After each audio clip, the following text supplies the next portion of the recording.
तो हम आप मौर्योत्तर काल के बारे में चर्चा कर रहे थे और हमने आपको ये बताया था कि मौर्य काल के पश्चात जिस काल की शुरुआत हो रही है वो मौर्योत्तर काल है।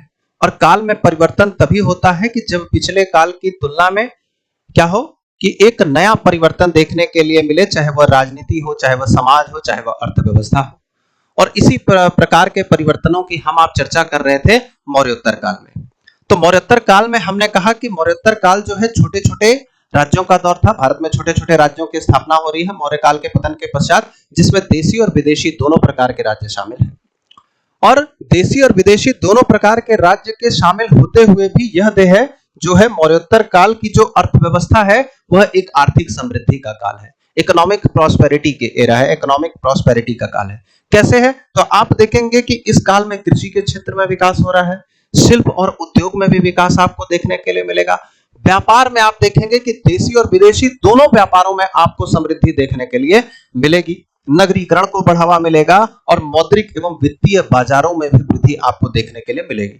तो जब अर्थव्यवस्था के अंतर्गत ये आर्थिक यानी कि देखा जाए कि मौर्योत्तर काल में क्या है कि ये आर्थिक समृद्धि का काल इसको कहा जा रहा है। तो आर्थिक समृद्धि में चाहे वो कृषि में उसने समृद्धि की हो, व्यापार में किया हो, नगरीकरण में किया हो, है ना, अपने देखा जाए मौद्रिक एवं वित्तीय बाजारों में प्रगति की हो, व्यापार में, यानी किसी भी प्रकार के क्षेत्र में अगर उसने प्रगति की है तो कहीं ना कहीं उसके पीछे देखा जाए राजनीति, समाज और अर्थव्यवस्था का महत्वपूर्ण योगदान रहा होगा। तो छोटे छोटे राज्यों का दौर होते हुए भी आप देखेंगे कि राजनीति की इस व्यवस्था में जब देशी और विदेशी राज्य दोनों की स्थापना हो रही है, कहीं ना कहीं ये दोनों ही क्या कर रहे हैं, इसको एक अनुकूल सहायता प्रदान कर रहे हैं, है ना, ताकि आर्थिक समृद्धि इसीलिए स्थापित हो रही है। क्या अनुकूल सहायता प्रदान कर रहे हैं? तो आप देखेंगे कि श्रेणियों को स्वायत्ता प्रदान कर रहे हैं, यानी व्यापारिक जो श्रेणियां हैं, जैसे साहूकार, यूजर्स जिसको कहा जाता है, महाजन जिनको कहा जाता है, वो क्या कर रहे हैं, जो ब्याज पर पैसे देने की उनको स्वतंत्रता दी जा रही है।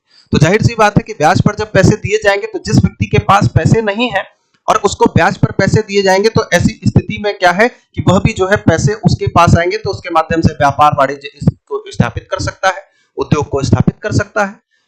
फिर आप देखेंगे कि इसमें भी चुंगी और ब्याज दर को काफी उदार बनाया गया है, अत्यधिक जो है किसी व्यक्ति पर जो है आरोपित नहीं किया गया है, ताकि देखा जाए निवेश को बढ़ावा दिया जा सके। और देखेंगे कि दोनों ही राज्यों ने अनेकों प्रकार के सिक्कों को जारी किया, चाहे वो देशी राज्य हो चाहे वो विदेशी राज्य हो, और दोनों ही राज्यों ने अनेकों प्रकार के सिक्कों को जब जारी किया तो इसे मौद्रीकरण को बढ़ावा मिला और मौद्रीकरण के कारण देखा जाए व्यापार वाणिज्य को बढ़ावा मिला। और व्यापार के लिए जो दो सबसे महत्वपूर्ण चीजें होती हैं, परिवहन, यानी कि परिवहन के रूप में देखा जाए सड़कों का निर्माण, और दूसरा कानून व्यवस्था, लॉ एंड ऑर्डर, इन दोनों ही चीजों को देखा जाए उसने क्या किया, इस काल के शासकों ने देखा जाए चाहे वो देशी हो चाहे वो विदेशी हो, उनको जो है व्यवस्थित बना करके रखा। और सबसे बड़ी व्यापार के क्षेत्र में समाज की भी भूमिका काफी महत्वपूर्ण होती है। जब तक समाज जो है समन्वय आधारित नहीं होगा, जब तक समाज सहयोग पर आधारित नहीं होगा, जब तक समाज देखा जाए शांति पर आधारित नहीं होगा और जब तक समाज विश्वास पर आधारित नहीं होगा, तब तक उस समाज में आर्थिक समृद्धि संभव ही नहीं है। तो दो क्षेत्र आपस में लड़ते रहे, है ना, तो ऐसी स्थिति में आर्थिक समृद्धि कहां पर संभव हो सकती है? ठीक, तो एक तो ये कारण था, यानी कि इसी में आप देखेंगे कि भारतीयों और विदेशियों का जुड़ाव स्थापित हो रहा है। समाज में क्या हो रहा है कि देखा जाए कि विदेशियों के द्वारा देखा जाए भारतीय वर्ण व्यवस्था को स्वीकार किया जा रहा है और भारतीयों के द्वारा उन्हें वर्ण व्यवस्था में शामिल किया जा रहा है। तो ये सहयोग और समर्थन पर ही आधारित तो है कि जो दूसरे देश से लोग आए हैं उनको भी क्या किया जा रहा है, इसमें शामिल किया जा रहा है। फिर आप देखेंगे कि आर्थिक कारण सबसे महत्वपूर्ण होते हैं आर्थिक समृद्धि में, किसी राज्य के देखा जाए किसी राज्य के विकास में। तो आप देखेंगे कि यहाँ पर शिल्पों की संख्या में भी वृद्धि हो रही है, यानी शिल्प जो क्राफ्ट है उस संख्या में भी वृद्धि हो रही है, उसमें भी काफी वृद्धि देखने के लिए मिल रही है। तो बुद्ध काल में जो शिल्प 18 प्रकार के हैं, मौर्य काल में जो शिल्प 24 प्रकार के शिल्प देखने के लिए मिल रहे हैं, वही मौर्योत्तर काल आते आते 75 प्रकार के शिल्प देखने के लिए मिल रहे हैं। इसके पीछे का कारण क्या है?